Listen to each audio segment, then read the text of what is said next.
오늘도 예배에 오신 여러분을 환영하고 축복합니다. 날씨가 많이 춥습니다. 그렇죠? 제가 새벽에 새벽 예배 드리러 교회 오는데 제가 웬만하면 모자 쓰는 걸 별로 안 좋아하거든요. 왜냐하면 이게 제 머리가 이게 그렇게 안튼 남자한테는 별로 그렇게 좋은 머리는 아니래요. 미용실 갔더니 여자들이었으면 이 머리가 너무 좋을 거다라고 얘기하는데 이게 그 직모라고 이야기하는 그런 건데 이렇게 모자를 딱 눌러 쓴과 동시에 머리는 푹 주저앉아서 더 이상 일어날 생각이 없는 이런 머리거든요. 그래서 모자 쓰는 걸 정말 안 좋아하는데 제가 어제 오늘 새벽에 오면서 그 싫어하는 모자를 쓰고 왔어요. 너무 춥더라고요. 안 추우셨습니까? 추우셨죠. 제가 교회 딱 오고 와서 딱 본당에 들어오는 순간 여기야 하면서 들어왔습니다. 너무 춥더라고요. 진짜 밖에서는 이렇게 그 새벽이라 더 춥잖아요. 새벽에 올 때는 진짜 추웠거든요. 그래서 모자를 뒤집어 쓰고 막 이렇게 했거든요. 옆에 분들하고 그렇게 인사하겠습니다. 추운데도 잘 오셨습니다. 추운데 온다라는 게 쉽지 않습니다. 그럼에도 불구하고 예배에 오신 여러분을 환영하고 축복하고요. 예배를 통하여서 부어주신 은혜를 충만하게 누릴 수 있는 이 시간이 될 수 있기를 축복합니다. 매년 9월 달이 되면 통계청에서 통계 하나를 발표하는데요. 그 통계 중에 하나가 무엇이냐면 사망 원인 통계라는 걸 발표합니다. 1년 동안 많은 사람들이 이렇게 죽고 이렇게 돌아가시고 하시는데 어떤 걸로 인하여서 돌아가셨나 이런 거예요. 작년에도 어김없이 9월 달에 그 전년도에 있었던 사망 통계가 발표되었는데요.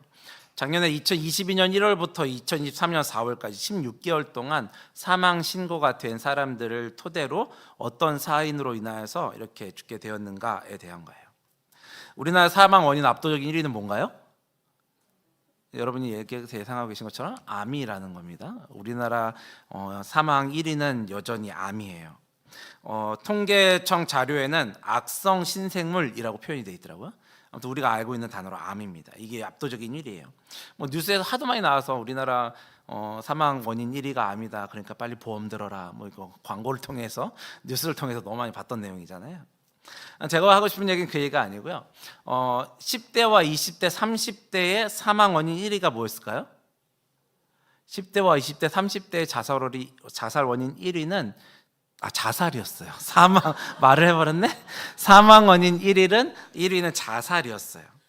10대에서 30대 원래 전체를 보면은 전체 중에서 자살은 사망 원인 중에 5위였거든요. 근데 10대와 20대, 30대는 특별히 1위였어요. 그 중에서도 20대에 있어서 사망 원인 1위가 압도적으로 자살이었는데요. 50%가 자살로 죽었대요. 그러니까 옆에 있는 아시는 분들 중에 20대가 이렇게 사망했다라고 하면 2명 중에 1명은 자살이었다는 얘기예요. 참 안타까운 현실일 수밖에 없습니다. 그러면 왜 이렇게 자살이라고 하는 극한의 상황까지 몰고 갈 수밖에 없었냐라는 거예요. 특히 젊은이들에게 많이 나타난다는 거죠. 젊은 사람들에게 이 극한의 상황으로 인해서 자신의 목숨을 끊을 정도의 일이 왜 많이 나타나고 있냐라는 거예요. 제 짧은 생각으로 생각해 봤을 때 10대에서 30대라고 이야기하면은 무언가 도전하고 또 실패하고 그것을 통해서 자신을 평가받는 시기가 이 10대에서 20대, 30대이지 않을까 생각이 들어요. 쉽게 얘기해서 말 바꿔서 얘기하면 세상의 쓴맛을 보는 시기가 됐다라는 거죠. 세상의 쓴맛을 보고 나니까 이것이 내가 감당하기에 너무나도 힘들구나라는 것들을 느끼는 시기가 딱 요때인 것 같아요. 안타까운 현실 중에 하나가 그거죠. 수능을 보고 나면 수능을 봤던 친구들 중에 너무나도 지금의 그 시험을 본 상황이 내가 만족하지 못함으로 인해서 또 다른 사람들에게 비하될 것 같은 상황으로 인해서 목숨을 끊었다라는 뉴스들을 우리가 자주 접하게 됩니다. 왜 그런다고요? 잘 해보려고 했죠. 잘 해보려고 했지만 자기가 생각하기에 잘 안 됐다라는 거예요. 내가 생각한 것만큼 만만치 않다라는 거죠. 이거는 젊은 사람들만 경험했겠습니까? 우리 모두가 경험하고 있는 거잖아요. 세상 일이 여러분 만만하셔서 지금까지 사시는 거 아니시잖아요. 그렇죠? 저도 살아보니까 짧은 시간이지만 제가 살아온 길을 돌이켜보면 그렇게 만만하지만은 않았던 것 같아요. 쉽게 걸어온 길이 하나도 없었던 것 같다라는 거죠. 제가 무언가를 결정하고 그 일을 가기 위해서는 최소한 6년이 걸리더라고요. 다른 사람은 1년 만에 할 걸 저는 돌아 6년 만에 그 길을 가게 되더라고요. 남들보다 뭔가 빠르게 갔다라는 것들을 제 인생에서는 좀 찾아보기가 힘든 것 같아요. 쉽지 않았다라는 거죠. 세상 사람들은 요즘에 그런 사람들을 향해서 뭐라고 얘기하냐면 루저라고 이야기해요. 요즘 청년들이, 요즘 젊은 사람들이 많이 쓰고 있는 단어 중에 하나가 루저라는 거죠. 실패자라는 거예요. 실패했다라는 거죠. 생각해 보니까 실패했다고 생각하니까 나 스스로도 더 이상 이제 창피해서 못하겠다. 실패했구나. 뭐 이렇게 생각한다라는 거예요. 그렇기 때문에 자기에게 붙는 이 실패자라는 단어 자체만으로도 참으로 인생을 힘들게 한다라는 거예요. 너무 오래된 유머 중에 하나이지만 예전에 뭐 유명 유머 이 프로그램에서 1등만 기억하는 더러운 세상이라는 이 유행어를 남겼던 이런 프로그램이 하나 있었어요. 1등 아니면 모두가 뭐라는 거예요? 다 실패자라는 거예요. 1등 아니면 그냥 실패자야. 이게 세상이 생각하는 거라는 거예요. 그렇게 생각하기 때문에 너무나도 쉽게 자신의 인생을 포기하는 사람들이, 그런 특별히 젊은이들이 많이 생겨나게 된 것은 아닌가 생각해 보는 거죠. 앞에서 왜 이렇게 암울한 이야기로 시작하냐? 오늘 본문에 등장하는 사람이 그럴 수도 있다라는 거죠. 오늘 본문에 등장하는 주인공은 삼손입니다. 삼손의 스토리를 계속 보게 되는데요. 어찌 보면 실패자와 같은 인생이죠. 어찌 보면 실패자와 같은 삶이었어요. 그 속에서 하나님께서 어떻게 찾아오시고 어떻게 일하셨는지를 우리는 말씀을 통해서 오늘도 볼 겁니다. 이 말씀을 통하여서 정말 하나님의 사람은 어떤 삶을 살아야 하는지 성경을 통하여서 우리가 다시 한번 해답을 찾을 수 있는 그런 시간이 될 수 있기를 축복합니다. 첫 번째입니다. 오늘 말씀의 제목처럼 하나님의 사람은 부족하고 연약한 사람이라는 거예요. 하나님의 사람은 부족하고 연약한 사람이라는 겁니다. 지난주에 이어서 오늘도 본문은 삼손을 주인공으로 삼고 있습니다. 지난주에 보았던 우리 13장, 사사기 13장에서는 삼손이 뼛속까지 나실인이었다는 것에 대해서 명확하게 이야기해주고 있어요. 삼손의 어머니 어떻습니까? 삼손이 태어날 걸 들었고 그가 나실인으로 태어날 걸 들었기 때문에 그를 나실인으로 태어나게 하기 위해서 최선을 다하였던 사람이 바로 이 삼손의 어머니였어요. 나실인의 규례를 지키기 위해서 최선을 다했다라는 거죠. 포도주와 독주를 마시지 않는 것뿐만이 아니라 뒤에 보면은 부정한 것도 먹지 말아라 라고 이야기하고 있어요. 이거는 삼손에게만 하는 이야기가 아닙니다. 삼손의 어머니가 삼손을 임신하고 있을 때조차도 그렇게 해야 된다라고 얘기한 거예요. 포도주와 독주를 가까이 하지 말고 부정한 음식을 가까이 하지 말아라 라고 얘기했던 거예요. 여러분, 부정한 음식이 뭡니까? 부정한 것은요, 레위기에서 이들이 먹어야 될 것과 먹지 말아야 될 것이 무엇인지에 대해서 분명하게 자세하게 설명하고 있거든요. 이것들을 지키라는 거예요. 그러니까 무슨 얘기입니까? 삼손의 어머니는 율법에 나와 있는 말씀들을 지키기 위해서 최선을 다하였다라는 거예요. 삼손을 임신하고 있는 동안에 그가 먹어야 될 것과 먹지 말아야 될 것이 무엇인지 아마 먹을 때마다 고민했을 거예요. 이거 먹어도 되는 건가? 이건 먹으면 안 되는 거지? 율법을 찾아봤을 수도 있어요.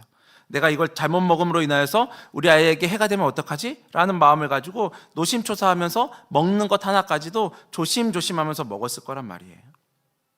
임신을 하고 있는 이 10개월이라는 기간이 아마 만만치 않은 시간이었다라는 거죠. 율법도 찾아야 되지, 어떻게 하면 그 말씀대로 지켜야 되는지, 어떻게 해야 되는지 찾으면서 10개월을 지냈다라는 거죠. 그렇게 하고 태어나는 게 삼손인데 그 말씀을 지키기 위해서 그렇게 열심히 어머니가 최선을 다하여서 그를 위하여서 헌신한 10개월을 지나고 삼손이 태어나는데, 안타깝게도 태어난 이 나실인은 삼손은 어떻습니까? 그의 어머니의 노력을 무색하게 만들어버리는 거예요. 그렇게 어머니는 나실인으로 태어나게 하기 위하여서 그렇게 열심히 최선을 다해서 말씀을 지키고 말씀을 찾아가면서 그대로 살아왔는데, 그렇게 태어난 아이는 전혀 거기에 관심이 없었다라는 거예요. 오늘 본문과 1절과 2절입니다. 오늘 보면 1절과 2절 말씀을 보시면 이렇게 이야기를 합니다. 삼손이 딥나에 내려가서 거기서 블레셋 사람의 딸들 중에서 한 여자를 보고 올라와서 자기 부모에게 말하여 이르되, 내가 딥나에서 블레셋 사람의 딸들 중에서 한 여자를 보았사오니 이제 그를 맞이하여 내 아내로 삼게 하소서 하매. 아멘. 삼손은 지금 이스라엘을 점령하고 있는 블레셋, 그들 중에 한 명인 여성을 찾아가고 그 사람을 보고는 그와 결혼하겠다라고 이야기한 거예요. 앞에서도 계속 말씀드렸지만 이 삼손은 어떤 사람이라고요? 하나님의 손에 의해서 나실인으로 선택받은 사람이에요. 나실인으로 선택받은 사람이라는 거죠. 이스라엘 백성조차도 하나님의 손에 의해서 선택받은 민족인데 선택받은 사람들 중에서도 선택받은 사람이 바로 삼손이었다라는 거죠. 그런데 그런 삼손이 지금 선택하고 있는 건 누구예요? 블레셋 사람이에요. 바꿔 이야기하면 이방인인 거죠. 하나님의 백성으로 선택받은 사람 중에 선택받은 사람이 선택하는 것은 이방이었다라는 거죠. 이때 삼손의 부모님의 반응이 3절입니다. 3절 말씀 보시면 이렇게 얘기합니다. 그의 부모가 그에게 이르되 내 형제들의 딸들 중에나 내 백성 중에 어찌 여자가 없어서 내가 할례받지 아니한 블레셋 사람에게 가서 아내를 맞으려 하느냐 하니 삼손이 그의 아버지에게 이르되 내가 그 여자를 좋아하오니 나를 위하여 그 여자를 내려오소서 하니라. 아멘. 그렇게 선택받은 자 중에 선택받은 자의 모습인 삼손이어야 하는데 그런 모습은 온데간데 없어 사라지고 지금 부모님한테 땡깡 부리고 있는 거예요. 그렇게 땡깡 부리고 있는 삼손을 향하여서 지금 부모님 뭐라고 얘기하는 거예요? 좀 죄송한 표현이지만 세상에 여자가 많은데 걔밖에 없냐? 이런 얘기하고 있는 거예요. 지금 너 지금 왜 그러고 있냐? 이야기하고 있는 거예요. 세상에 그렇게 여자가 많은데 왜 하필이면 블레셋 사람이니? 이렇게 지금 훈계하고 있는 거죠.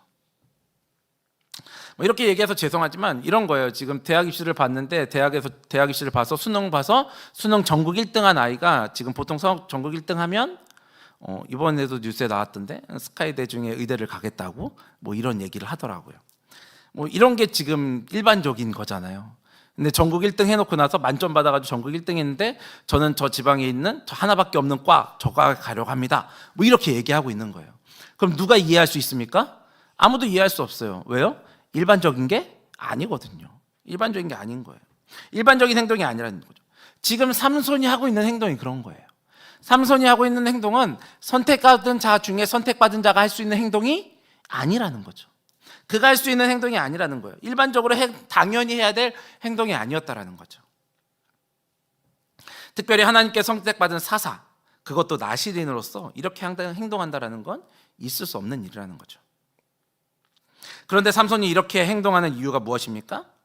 아까 읽은 3절에 보시면 뭐라고 얘기했냐면 내가 그 여자를 좋아하오니 라고 이야기하고 있어요. 삼손이 이미 자신이 나시린이라는 사실, 사사라라는 사실을 전혀 생각하지 않는 사람인 것 같아요. 삼손은 상당히 직관적으로 눈에 보이는 대로 행동하려는 감정적인 사람이었던 것 같아요. 눈에 보이는 것이 있으면 바로 해야 되는 거죠. 아이들이 그렇지 않습니까? 눈에 보이는 거는 아이들은 바로 해야 돼요. 아이들과 마트에 갑니다. 눈에 보이는 게 있습니다. 아이들 어떻게 할까요? 우선 그 앞에 서죠. 그 앞에 서서 움직이지 않습니다. 근데 엄마가 반응하지 않아요? 그럼 어떻게 합니까? 그때는 이제 서 있지 않아요. 눕죠. 그 앞에 눕습니다. 근데도 엄마가 반응하지 않아. 그러면 어떻게 합니까? 이제 엄마를 망신 줘야죠. 울기 시작하는 거예요. 이게 아이들의 모습이에요. 지금 내 눈앞에 있는 거 해야 되거든요. 삼손이 지금 그렇다는 거예요. 내 눈앞에 있는 대로 해야 되는 거예요. 내 눈에 좋사오니 그가 좋습니다. 나는 이렇게 해야 됩니다. 라고 이야기하고 있는 거예요. 그래서 부모님 지금 뭐라고 얘기했습니까? 그렇게 감정을 추스리지 못하는 삼손을 향하여서 너 지금 할례받지 않은 블레셋 사람이잖아 라고 얘기하는 거예요. 뭐라고 얘기하는 거예요? 너 그 사람은 안 돼 얘기하는 거예요. 그는 있을 수 없는 일이야 라고 이야기하는 거예요. 그거는 있을 수 없는 일이라고 이 결혼을 하지 못하는 이유에 대해서 분명히 제시하는 거죠. 분명히 신명기 7장에서도 이스라엘 사람들은 가나안 사람들하고 결혼하지 말라고 얘기했거든요. 그들은 이방인하고 결혼할 수가 없어요. 그럼에도 불구하고 3절은 지금 여전히 자신의 의를 꺾지 않고 있는 거예요. 부모가 보기에 삼손의 이러한 행동 이해할 수 있을까요? 이해할 수 없는 거죠. 이해할 수 있는 일이 아니에요. 우리 표현으로 얘기하면 이제 삼손은 점점 가문의 수치가 되어가고 있는 거예요. 지금 가문의 수치가 되어가고 있는 거예요. 옛날 같았으면 어떻게 얘기했습니까? 너 호적에서 파버린다? 내 눈에 흙이 들어오기 전에 넌 안 돼? 이런 거 나와야 되는 거잖아요. 그렇죠? 지금 그런 상황이라는 거예요. 부모의 입장에서 얼마나 실망스럽겠어요. 너무나도 어처구니 없는 상황인 거예요. 앞에서도 얘기했지만 어머니가 나시린으로 이 삼손을 태어나게 하기 위해서 얼마나 많은 노력들을 했어요. 그가 태어나게 하기 위해서 나시린으로 태어나게 하기 위해서 먹어야 될 거 먹지 말아야 될 거 엄청 구분했어요. 내가 가까이 해야 될 거 가까이 하지 말아야 될 거 찾아가면서 공부해가면서 구별했단 말이에요. 그러고 낳은 아들인데 지금 그가 하는 행동은 부모로서는 도저히 이해할 수 없는 거죠. 10개월간 그렇게 조심스럽게 생활하며 낳은 아이인데 이 아이는 태어나서 내가 언제 나실인 된다고 했어요? 뭐 이런 얘기하고 있는 거예요. 내가 언제 목사한다 그랬어요? 뭐 이런 거예요 지금. 날 왜 신학교 보내려고 그래요? 뭐 지금 이런 얘기 지금 하고 있는 거예요 삼손이. 반항하고 있는 것처럼 이방 여인을 보고 와서 나 그랑 결혼할 거예요 이렇게 이야기하고 있는 거죠. 인간이 참 얼마나 부족하고 연약한지가 보여지는 거예요. 얼마나 부족하고 연약한지가 그대로 보여지는 거예요. 우리가 성경을 읽고 있는 독자의 입장에서 보자면 당연히 그러면 안 되는 거잖아요. 보면서 여러분도 이거 보시면서 어떻게 해요? 혀를 찾아내. 야, 삼손이랬는데 이거밖에 안 되니? 뭐 이러면서 읽게 되잖아요. 근데 문제는 이런 모습이 그 삼손에게만 해당되는 모습이냐? 그렇지 않다라는 거예요. 우리들에게도 이 삼손과 동일한 모습들이 나타나고 있다라는 거예요. 하나님께서 우리를 선택해 주셨잖아요. 하나님께서 우리를 하나님의 백성으로 선택해 주셨단 말이에요. 근데 우리들의 시선은 어디에 있습니까? 하나님께서 우리를 그렇게 하나님의 백성으로 삼아 주시었고 주를 예배하는 백성 삼아 주시고 특별히 직분을 허락하셔서 주님께서 맡겨주신 사명을 감당해라 라고 하셨는데 우리는 여전히 그렇게 하나님께서 우리를 선택하신 것을 바라보는 것이 아니라 세상 가운데 우리 시선을 여전히 두고 있다라는 거예요. 세상의 시선을 바라보고 있음으로 인하여서 우리의 마음이, 우리의 삶이 여전히 흔들리고 요동치고 있다라는 거예요. 언제나 은혜로 우리들의 인생에 찾아오셔서 하나님의 계획하신 대로 우리를 이끌어가고 계심에도 불구하고 우리는 여전히 세상에 있는 것 가운데에서 안정된 것을 찾으려고 하는 거죠. 재정적으로 여유로움이 있으면 물론 좋죠. 그런데 이것이 우리의 인생을 좌우하는 것이 돼버렸다라는 거죠. 언제나 신실하신 하나님, 나와 함께 하신 하나님, 그분이 우리의 힘이 되어야 하는데 나의 연약함과 나의 부족함이 그 하나님의 신실하심을 무색하게 만들어버린다는 거예요. 그런데 하나님은요, 그렇게 연약하고 부족한 거 다 알고 계신다라는 거예요. 우리가 그렇게 연약하고 부족한 걸 다 알고 계심에도 불구하고 우리를 선택해 주셨다라는 거예요. 부족하고 연약한 우리들을 하나님의 사람이다라고 불러주셨다라는 거죠. 삼손을 보면서 어떻게 저럴 수 있냐라고 혀를 차지만 이것이 우리들의 모습이라는 거죠. 그런 우리들을 하나님이 선택해 주셨다고요. 그리고 우리의 인생의 주인이 되어 주셨다고요. 이게 우리들에게 은혜이지 않습니까? 두 번째입니다. 두 번째로 하나님의 사람은요, 하나님의 사람도 넘어질 수 있다라는 거예요. 하나님의 사람도 넘어질 수 있다라는 거죠. 삼손은 그의 부모와 함께 자신이 좋아하는 블레셋 여인을 만나기 위해서 이제 딥나로 내려가게 됩니다. 딥나로 내려가는 길에 포도원을 지나죠. 거기서 젊은 사자를 만나게 됩니다. 삼손을 향하여서 달려드는 이 사자로 인하여서 삼손이 위험에 처할 수도 있었지만 하나님의 영이 임하심으로 인하여서 그 사자를 찢어서 맨손으로 때려잡았다라는 거예요. 그리고서는 아무 일도 없었다는 듯이 부모에게 한마디도 하지 않고 가던 길을 갔다라는 거예요. 그리고 나서 오늘 보면 7절 말씀입니다. 7절 말씀에 보면 이렇게 얘기합니다. 그가 내려가서 그 여자와 말하니 그 여자가 삼손의 눈에 들었더라. 아멘. 딥나에 도착한 이 삼손이 자기가 좋아하는 그 여자를 만나서 그 여자와 이야기를 나눕니다. 이 여자를 나누다 보니까 점점 더 내 스타일이었던 거죠. 점점 더 내가 보기에 좋았다라는 거예요. 여기서 눈에 들었다라고 표현을 하는데 이 눈에 들었다라는 단어를요 바꿔서 얘기하면 사사기에서 등장하고 있는 대표적인 단어 있죠. 자기소견에 옳은 대로 행하였다. 이것과 똑같은 단어예요. 그러니까 삼손이 보기에 좋았다라는 거죠. 이 여자는 나한테 맞습니다 라고 이야기하고 있는 거예요. 이 모든 문제의 출발점이 바로 여기에 있었던 거죠. 모든 문제의 출발점이 여기 있어요. 뭐요? 자기의 소견에 옳은 대로 행하였더라. 사실 삼손의 입장, 즉 나실인의 입장에서는 선택하면 된다고요? 아니요, 선택하면 안 되는 거였어요. 선택하면 안 되는 행동이었어요. 서두에 이야기했던 단어로 치면 이거는 실패인 거예요. 실패자가 되는 길이었다라는 거죠. 얘기했던 것처럼 우리가 순수하게 성경을 보는 독자라면 삼손이 선택하는 거 그대로면 안 돼 라고 우리가 혀를 차는 거예요. 왜요? 실패자가 되는 거잖아요. 실패하는 거거든요. 실패할 것이 뻔히 보이는데도 불구하고 그것을 선택하는 거잖아요. 그러면 안 되는 거죠. 왜 그렇습니까? 사사이기 때문이에요. 왜냐? 우리 사사하면 기대하는 바가 있지 않습니까? 사사하면 나라를 구원할, 하나님께서 선택하셔서 나라를 구원할 그 당시에 하나님의 선택받은 백성으로 세워지는 게 사사였거든요. 그렇게 돼야지 이 스토리가 완벽하게 이루어질 수 있는 거거든요. 근데 지금 어떻게 되고 있어요? 전혀 다른 길로 가고 있죠. 우리가 기대하고 있는 것처럼 군사적으로 뛰어나서 사람들을 이끌어서 몰고 가서 나라를 구원할 수 있는 이런 것들이 돼야 완벽한 건데 그렇지 않다라는 거예요. 삼손만 그랬습니까? 이전에 앞에 나왔던 사사들도 마찬가지였어요. 그 사사들도 어찌 보면 그 역할을 감당하기엔 부족한 모습들을 가지고 있었던 것이 다 사사들이었던 거죠. 생각해보면 하나님께서 선택하신 사람들은 이렇게 잘 준비된 사람이냐? 그렇지 않다라는 거예요. 하나님의 사람이라고 하나님의 선택한 사람들이 잘 준비된 사람이냐? 그렇지 않을 수 있다라는 거예요. 우리 앞에 지나갔던 사사 중에 기드온 생각해 보세요. 기드온과 함께 싸운 사람들이 3만 명이었습니까? 아니요. 300명 가지고 싸웠어요. 300명 가지고 전쟁을 치렀다고요. 누가 봐도 실수할 수밖에 없는, 실패할 수밖에 없는 이것들을 선택한 거예요. 300명을 선택한다라는 것은. 그렇지만 하나님은 그렇게 연약한 사람들을 선택하시어서 전쟁에서 승리하게 하셨잖아요. 왜 그랬다고요? 그 전쟁이 내가 잘해서 된 것이 아니라 하나님께서 그 일을 이루셨다라는 고백을 하게 만들기 위하여서 하나님께서 상황들을 만드셨다라는 거죠. 이렇듯 하나님은요, 잘 준비된 사람이 아니라요, 연약하고 부족한 사람들을 사용하신다라는 거예요.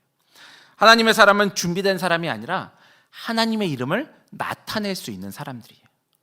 하나님의 사람은 내 의지를 가지고 내 의를 가지고 무언가를 해내는 사람이 아니라 하나님이 하셨음을 나타낼 수 있는 사람이 바로 하나님의 사람이라는 거죠. 내 소견에 옳은 대로 하는 것이 아니라 하나님의 뜻에 순종하는 사람이 바로 하나님의 사람이다라는 거예요.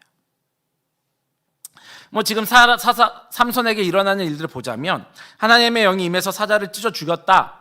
그가 한 게 아니라 하나님이 하신 거 우리 다 알잖아요. 그러면 사사로서 이게 다 된 거 아닙니까? 맞잖아요. 하나님의 영이 임해서 그가 한 게 아니라 하나님의 영이 임함으로 내가 그 일을 했습니다. 이러면 사사로서 다 한 거 맞잖아요. 근데 문제는 이 일이 벌어지고 있는 곳이 어디냐라는 거예요.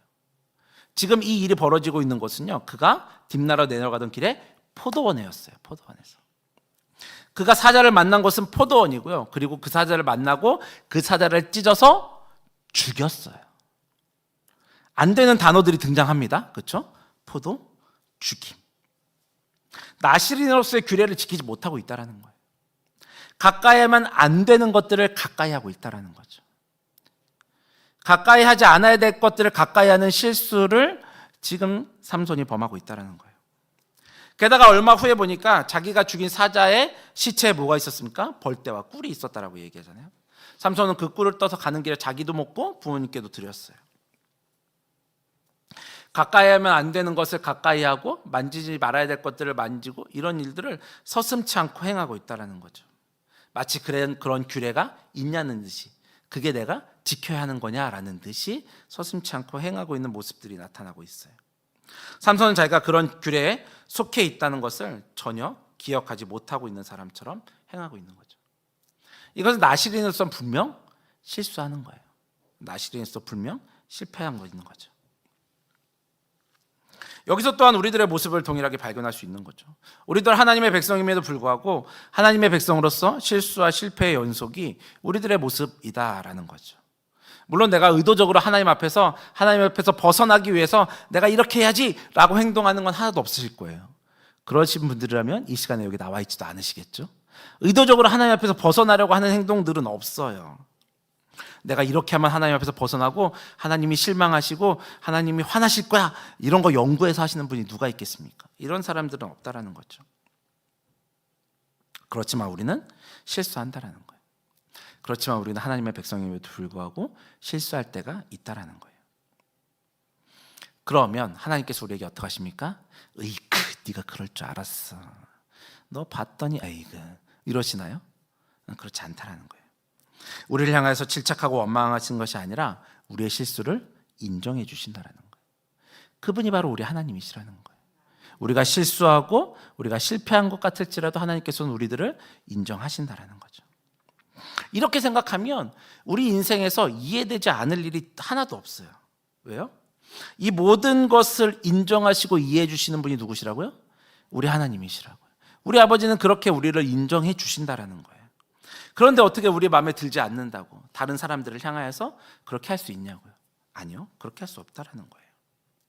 하나님도 우리에게 그렇게 질책하시거나 원망하지 않으셨다면, 어쩌면 우리의 약점일 수도 있고 우리의 큰 실수일 수도 있는데 이것을 인정하시고 인정해 주시고 그런 우리들을 사용하셔서 큰 일을 이루어 가신다라는 거예요. 말씀을 정리하도록 하겠습니다. 하나님은요, 하나님의 사람들을 선택할 때 무언가 잘 준비된 사람, 예면할 수 있을 거야, 이런 됨됨이 이런 걸 보시는 게 아니라는 거예요. 뭔가 준비된 사람을 찾으시는 게 아니라는 거죠.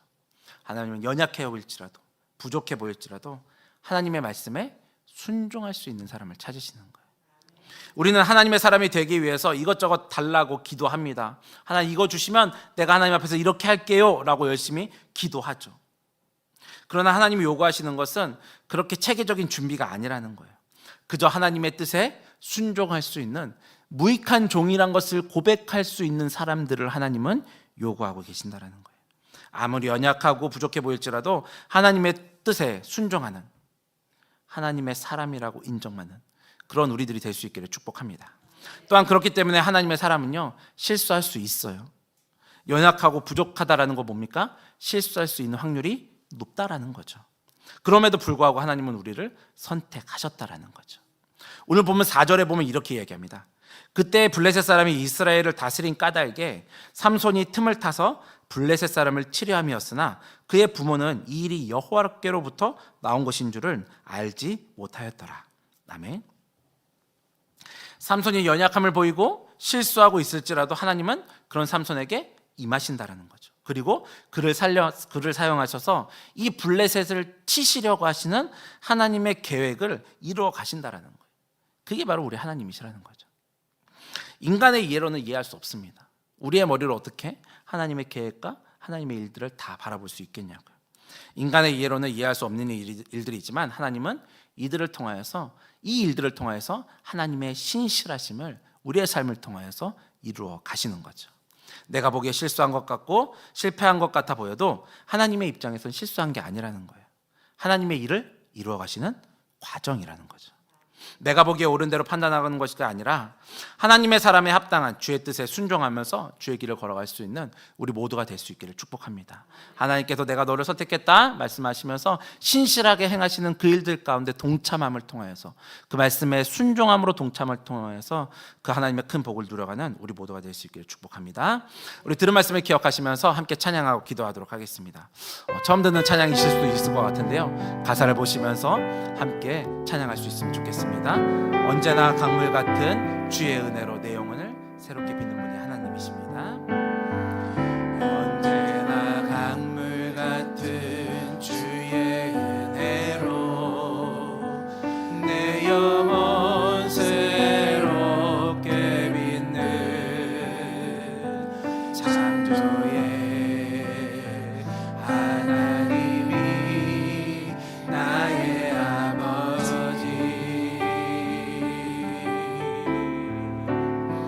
지치고 상한 마음 싸매 주시고 품 안에 안아주시는 위로의 하나님이 나의 아버지. 신실하신 하나님이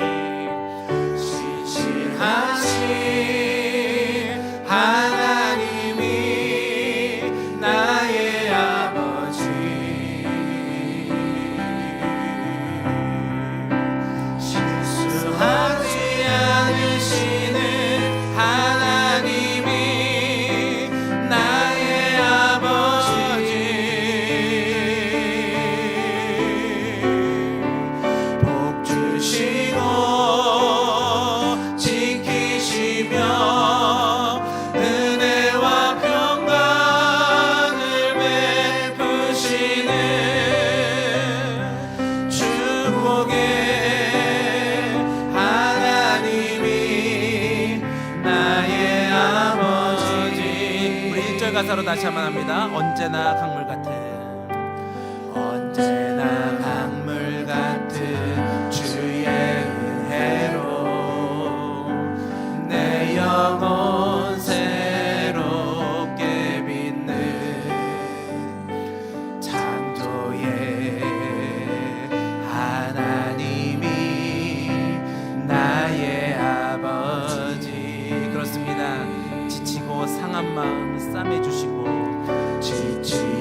상한 마음 싸매 주시고 품 안에 안아 주시네 위로의 하나님이 나의 아버지. 다시 한번 1절 가사로 고백합니다. 언제나 강물 같은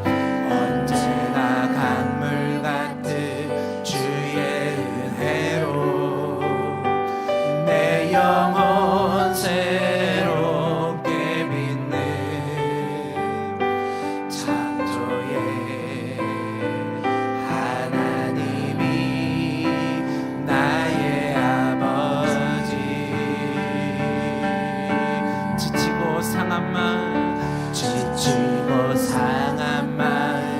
싸매 주시고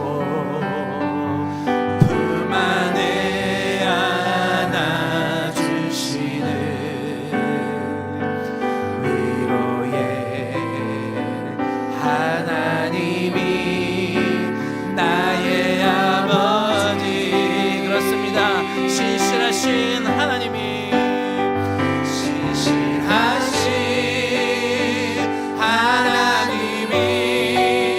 나의 아버지. 그렇습니다. 실수하지 않으시는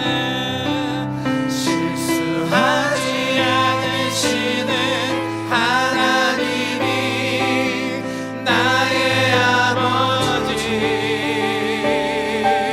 복 주시고 지키시며 은혜와 평강을 베푸시는 축복의 하나님이 나의 아버지. 신실하신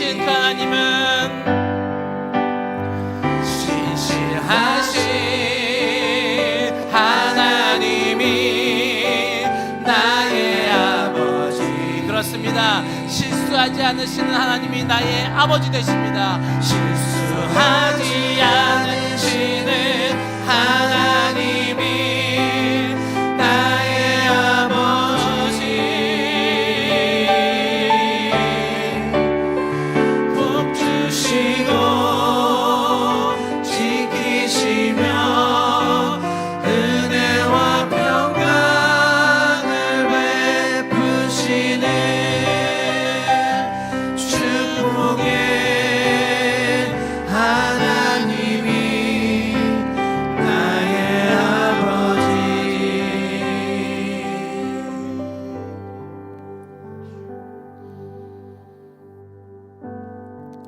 우리는 찬양의 가사를 통하여서 이렇게 고백했습니다. 지치고 상한 마음 싸매 주시고 품 안에 안아 주시는 이 위로와 기적의 하나님이 나의 아버지이십니다. 그분은요 신실하신 하나님이세요. 실수하지 않으시는 하나님이시라는 거죠. 그런데 우리는 그 하나님 앞에 어떤 모습과 마음으로 서 있습니까? 하나님 왜 나한테 이러세요? 이 모습이 우리들의 모습은 아니었습니까? 근데 하나님은요 실수하지 않으시는 분이시래요. 그분이 나의 아버지가 되신답니다. 하나님의 사람은요 뭔가 완벽하게 준비된 사람이 아니라고 했습니다. 하나님의 사람은요 완벽하게 준비된 사람이 아니라 하나님의 말씀에 순종할 수 있는 사람이라고. 우리는 어떤 모습으로 하나님 앞에 서 있습니까? 내가 하나님의 사람이라고 이야기하는데 어떤 모습으로 하나님 앞에 서 있습니까? 들은 말씀을 기억하시면서 찬양으로 고백했던 것처럼 하나님 내가 그렇게 하나님 앞에 서 있겠습니다. 하나님을 향한 온전한 모습으로 서 있겠습니다. 우리 다 같이 주님의 이름을 간절하게 한번 다 같이 부르고 함께 기도하도록 하겠습니다. 주여 사랑하는 주님, 우리들의 모습이 어떤 모습이었습니까? 내가 하나님의 사람이라고 하나님을 사랑한다고 말로는 고백하였지만 하나님 우리들의 모습은 어떻게 있었습니까? 내가 하나님의 사람이라고 내가 이렇게 하나님의 사람이라고 말만 하였지 언제 그렇게 어떻게 하나님의 사람처럼 살아갔습니까? 하나님이 우리를 불쌍히 여겨주시옵소서. 우리를 긍휼히 여겨주시옵소서. 하나님을 향해서 원망만 했던 우리들의 모습을 주님 긍휼히 여겨주시옵소서. 하나님은 여전히 신실하게 우리의 삶 가운데 찾아오시고 여전히 나에게 말씀하시고 여전히 나를 감싸 안으시며 위로하시고 계시는 그 하나님이신데, 하나님 어디 계시냐? 날 왜 이렇게 내버려 두시냐? 하나님 앞에 있었던 것이 우리들의 모습은 아니었습니다. 주여, 우리들의 모습을 불쌍히 여겨주시옵소서. 주여, 우리들의 모습을 긍휼히 여겨주시옵소서. 내가 다시 한번 신실하신 그 하나님을 온전히 붙잡을 수 있도록 하시고, 내가 무언가를 향해서 달려가는 것이 아니라 내 소견에 오른 대로 행하는 것이 아니라 나의 연약하고 부족한 모습 그대로 선택하시고 나를 자녀 삼아주시고 너는 내 아들이라 부르시는 그 하나님의 음성 가운데 들어가서 온전한 순종으로 주님 앞에 서 있는 주의 백성 되어질 수 있도록 주여 인도하시고 역사하여 주시옵소서. 그 하나님이 나의 하나님이심을 고백합니다. 그 하나님이 나의 아버지이심을 고백합니다. 아버지, 이것이 우리의 헛된 고백되는 건 아니라 주님 앞에 진실한 고백으로 있을 수 있도록 주옵소서.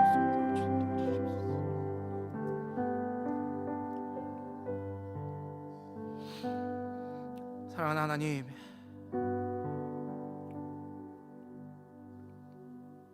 정말로 부족하고 연약한 우리들을 선택하여 주시고 하나님의 백성 삼아 주신 것, 이것만으로도 우리에게 놀랍고 큰 은혜인데,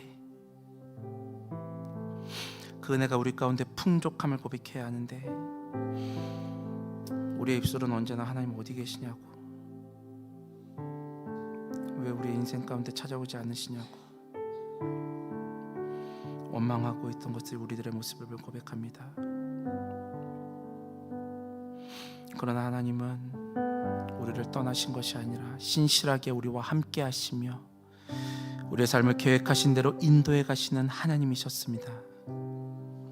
하나님, 우리의 부족함이, 우리의 연약함이, 우리의 실수가 그 하나님의 신실함을 가리고 있었던 것은 아니었습니까? 우리를 긍휼히 여겨주시고 우리의 시선이 다른 세상을 향하여서 달려나가지 아니하게 하시고 언제나 우리와 함께 하시는 신실하시는 그 하나님께 집중할 수 있도록 아버지 인도하여 주시옵소서. 우리가 세상 것들로 인해서 흔들리거나 무너지는 것 되지 않게 하시고, 우리가 실수할지라도 우리를 인정하시며 바라보시며 주의 뜻을 이루어 가시는 그 하나님과의 깊은 사귐과 만남 가운데 거하는 주의 백성으로, 하나님의 사람으로 살아가는 우리 모두가 될 수 있도록 인도하여 주시옵소서. 감사드리며 주님이 가르쳐 주신 주님의 기도를 우리 함께 믿음으로 고백하오니, 하늘에 계신 우리 아버지여, 이름이 거룩히 여김을 받으시오며 나라가 임하시오며 뜻이 하늘에서 이루어진 것 같이 땅에서도 이루어지이다.